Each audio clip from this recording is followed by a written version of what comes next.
श्री स्वामी समर्थ स्वामी आहेत या चॅनलवर आपले स्वागत आहे। हिंदू पंचांगानुसार मोक्षदा एकादशी यंदा 11 डिसेंबर रोजी साजरी केली जाणार आहे। मोक्षदा एकादशीचे व्रत केल्याने जीवनात सुख समृद्धी येते। हा उपवास करताना राग, खोटेपणा आणि अशुद्धता टाळा। या दिवशी कांदा, लसूण आणि तामसिक भोजनाचा त्याग करावा। जेवढे शक्य असेल तेवढे गरिबांना अन्न, वस्त्र आणि पैसा दान करा। तसेच मी तुम्हाला एक उपाय सांगणार आहे। तो उपाय हळदीचा आहे। तो केल्यास तुमची आर्थिक अडचण कमी होणार आहे, तसेच वास्तू दोष दूर होणार आहेत। तर हे उपाय पाहण्यासाठी व्हिडिओ कुठेही स्किप करू नये। मोक्षदा एकादशीला भगवान विष्णूंची सेवा करण्याला अधिक महत्त्व आहे। विष्णूंची सेवा केली म्हणजे माता लक्ष्मी प्रसन्न होत असते। हळदीला विशेष महत्त्व आहे। धनाची देवी माता लक्ष्मी, जगाचा रक्षक भगवान विष्णू आणि भगवान गणेशाला पिवळा रंग आवडतो। प्रत्येक शुभ कार्यात हळदीचा वापर केला जातो। घरातील वास्तुदोष दूर करण्यासाठी, आर्थिक संकट व कौटुंबिक कलह त्रस्त असाल तर हळदीचा उपाय केला जातो। हळदीचा संबंध गुरुग्रहाशी आहे। बृहस्पती यांना देवगुरु मानले जाते। एखाद्या कुंडलीत जर बृहस्पती मजबूत स्थिती असेल, त्याच्या आयुष्यातील सर्व समस्या स्वतःच निघून जातात। 2 चिमूटभर हळद पाण्यात मिसळून याने आंघोळ केली तर गुरुची स्थिती बळकट होते व लग्नातील सर्व अडथळे दूर होतात।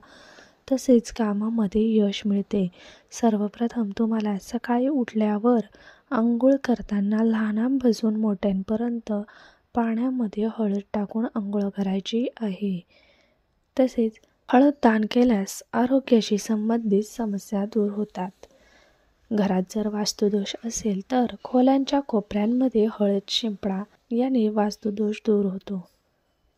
शुभ कार्यासाठी घर सोडत असताना गणपतीला हळद लावल्यानंतर स्वतःच्या कपाळावर लावा, येणारे अडथळे दूर होतात। तुमच्या भिंतीवर जर हळदीची रेषा बनवली तर घरात नकारात्मक शक्ती प्रवेश करू शकत नाही। घरामध्ये हळदीचं पाणी करून सर्वप्रथम उंबरठा, तिथे जास्त नकारात्मक शक्ती असते, तिथे उंबरठ्यावर हळदीचं पाणी शिंपडायचं आहे। घरातील प्रत्येक कानाकोपऱ्यामध्ये, गॅलरीमध्ये, खिडक्यांमध्ये, घराच्या आजूबाजूला हळदी पाणी शिंपडायचं आहे। याने नकारात्मकता दूर होते।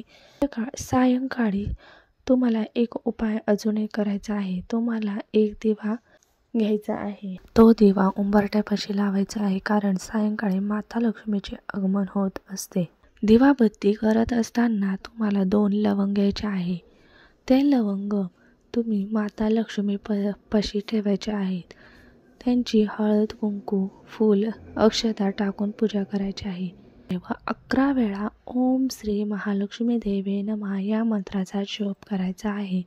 त्यानंतर त्या लवंगा उचलून आपल्या पाकिटमध्ये ठेवायच्या आहेत। याने तुमची जी आर्थिक चणचण असेल ती दूर होईल व तुमचा खिसा नेहमी पैशाने भरलेला असेल।